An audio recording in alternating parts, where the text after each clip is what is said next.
Hola, yo soy Valentino Campo y les voy a hablar de la comunicación interventricular. Bueno, entonces el corazón, pues primero les voy a aclarar como unos conceptos para poder entender que esta patología. Entonces, el corazón se forma a partir de un campo cardiógeno primario, que por el plegamiento transversal se va a convertir en un tubo cardíaco primitivo y este con el campo cardiógeno secundario lo que me va a hacer es formarme la asa cardíaca y el primordio de las zonas del corazón. El corazón inicialmente tiene todas las cavidades conectadas y ya después se me forman los septos para separar. El campo cardiógeno primario me forma la zona ventricular primitiva que forma el ventrículo izquierdo, el derecho y parte del derecho y la aurícula primitiva.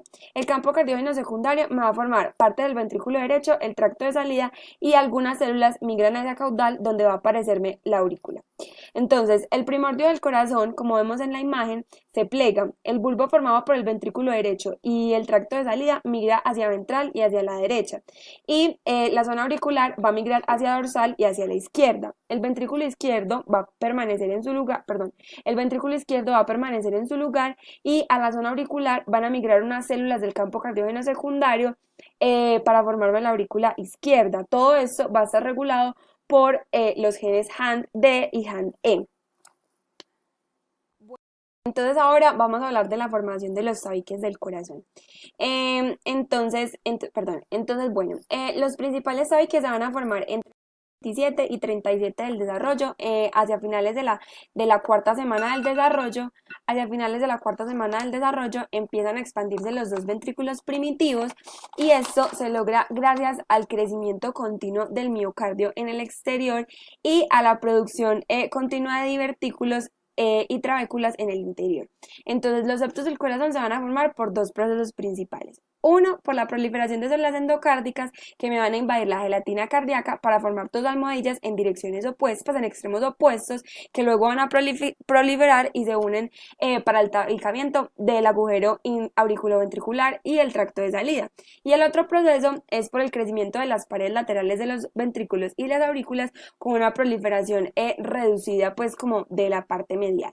Entonces, las paredes medias de los ventrículos se yuxtaponen y se fusionan paulatinamente para dar origen al tabique interventricular muscular. Se logra la comunicación de los ventrículos gracias al espacio entre el borde libre de este tabique y las almohadillas endocárdicas fusionadas. Entonces, el agujero interventricular situado hacia arriba de la porción muscular del tabique interventricular se contrae al completar el tabique del cono, ¿cierto? Al seguir el crecimiento del tejido va a producir que va a proceder de la almohadilla cardíaca endocárdica anterior o inferior situada a lo largo de la parte superior del tabique interventricular muscular que me va a cerrar el agujero. Entonces, el cierre completo del agujero interventricular constituye la porción membranosa del tabique interventricular. Entonces, ahora sí vamos a ver el tabicamiento de los ventrículos. Entonces, por crecimiento de las paredes de los ventrículos se empieza a formar el tabique muscular que no se cierra por completo. Entonces, el agujero interventricular para que se cierre necesita tres cosas. Una, migración de las células de la cresta neural. Dos, prolongación del tabique del tracto de salida. Y tres, proliferación de las células de los cojines endocárdicos. Entonces, como el agujero interventricular es el más demorado en cerrarse, se cierra en la vida fetal, entonces por eso la comunicación interventricular es la cardiopatía congénita más común. Bueno.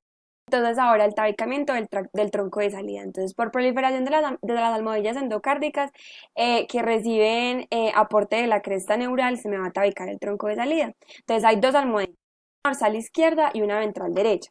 Entonces el tabique me va a crecer de manera distal hacia la zona del tronco en forma de espiral debido al flujo sanguíneo, pues a la influencia del flujo sanguíneo. Y entonces hacia distal también se me van a formar dos almohadillas que se fusionan y crecen hacia el tronco, hacia el cono arterioso para unirse al primer tabique. Entonces ambos tabiques me van a formar una espiral que es el primordio de la aorta y de la arteria pulmonar. La arteria pulmonar va a salir más anterior y luego se va a ir hacia posterior. Y entonces entre la zona del cono y la zona del tronco se me van a formar las válvulas semilunares y la sangre, voy a tener la sangre separada del ventrículo izquierdo del ventrículo, pues esta sangre del ventrículo izquierdo y del derecho va a estar, ay, qué pena, la sangre del ventrículo derecho y del ventrículo izquierdo va a estar separada.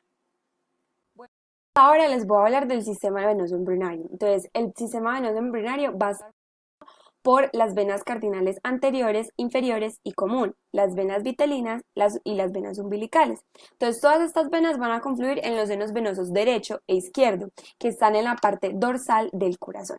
Entonces, la vena vitelina izquierda, la vena cardinal inferior izquierda y la vena cardinal común izquierda van a involucionar. Entonces, por lo que va a llegar más sangre venosa al lado derecho y este va a ser el que va a predominar.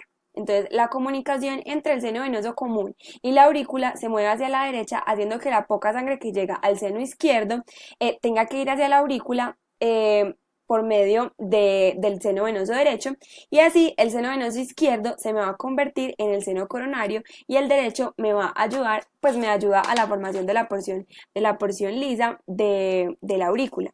Entonces acá podemos ver, esta es la vena cardinal anterior, esta es la vena cardinal común y acá voy a tener el seno donde me van a confluir todas, la vena vitelina, la vena umbilical, acá en el seno me van a confluir todas las venas. Bueno, y ahora sí, para hablarles de la comunicación interventricular.